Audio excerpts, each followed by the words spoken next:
Gentlemen, you both have talked about in favor of expanding Medicaid here in Tennessee, and you both know with this current legislature that's likely not going to happen. This Republican-controlled legislature wouldn't even give the Republican governor a hearing on Insured Tennessee, which would have expanded Medicaid.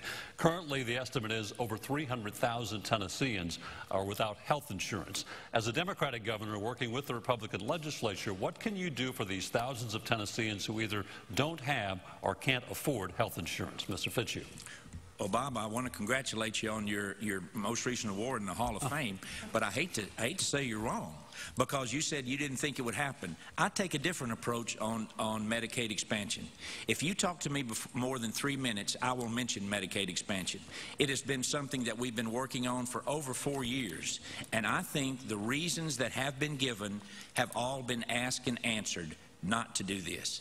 I think that if I'm the governor, I have enough rapport with my colleagues in the House and Senate, and I know what the governor's plan shows, and I know what we can do to improve it, and I think if we can get that bill to the floor, it will seriously pass. So it's going to be my first prerogative. My first thing I do is to try to get this next 111th legislature to expand Medicaid, and I truly believe it can happen, because there's no reason why. Why not? It makes every moral sense. It makes every medical sense. It makes every mathematical sense to do it. And I believe the colleagues in the legislature can understand. Thank you, Mr. Fitzhugh. Mr. Dean? Yes, I believe it can be done, and I think the best way to get it done is to elect me governor, because that would send the message that needs to be sent, that this is what the people of Tennessee want.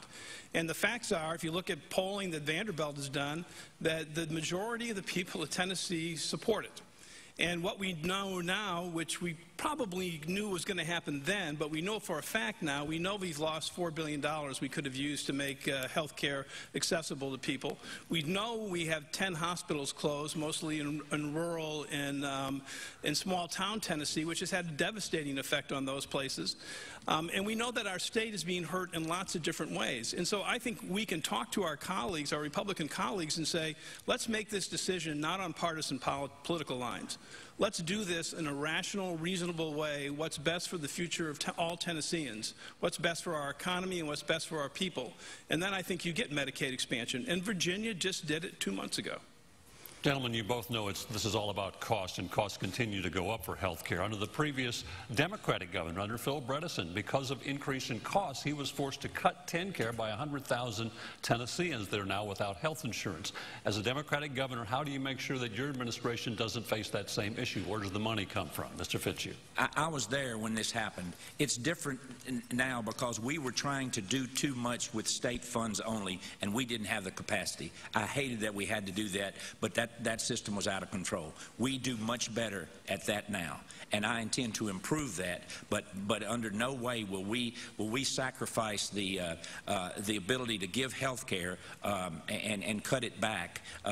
And I don't think we'll have to from a monetary standpoint. We watch it now, and especially if we can get the added resources from expansion. Thank you, Mr. Fitzhugh. Mr. Dean? Well, as in everything, you got to keep an eye on your expenses. TennCare is generally a very successful operation right now.